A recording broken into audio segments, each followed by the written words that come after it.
Hi అండి, నమస్తే. Welcome back to my channel. ఈరోజు మీకు ఓట్స్తో మంచి బ్రేక్ఫాస్ట్ ఎలా తయారు చేయాలో నేర్చుకుందాం రండి. దీనికోసం అయితే నేను ఒక గిన్నె తీసుకున్నాను. దాంట్లో ఒక గ్లాసు కాస్త వెలుతుగానే పాలు తీసుకున్నాను అనమాట. అలాగే చూసారు కదా, ఈ పాలన్నీ కూడా కాస్త గోరువెచ్చగా అయితే ఉన్నాయి నాకు.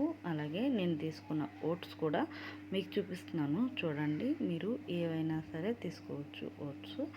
అలాగే నేను తీసుకున్న గట్టితో అయితే చిన్న గట్టెనండి, 2 గట్టెలు తీసుకున్నాను.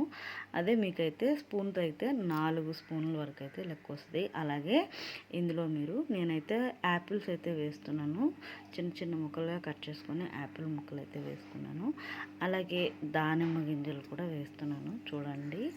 చూస్తున్నారు కదా, ఇవన్నీ కూడా వేసేసి ఒకసారి బాగా కలిపేసుకోవాలన్నమాట. గట్టితో మొత్తం అంతా కలిసేటట్టు కలిపేసుకోండి. పాలలో కలిపేసుకున్న తర్వాత దీని మీద ఒక మూత అయితే పెట్టేసుకొని ఒక 10 నిమిషాలు అయితే పక్కన పెట్టేసుకోండి. మీకు టైం ఉంటే 10 నిమిషాలు పెట్టుకోండి, లేకపోతే ఒక 5 నిమిషాలు పెట్టేసుకున్నా సరిపోతుంది. నేనైతే 10 నిమిషాల తర్వాత ఓపెన్ చేస్తున్నాను. చక్కగా బాగా నాని బాగుంటుందన్నమాట. హెల్తీగా బ్రేక్ఫాస్ట్. అలాగే వెయిట్ లాస్ అవ్వాలి అనుకునే వాళ్ళు కూడా ఇలా తినొచ్చండి. చాలా అంటే చాలా బాగుంటుంది. ఒకసారి ట్రై చేయండి.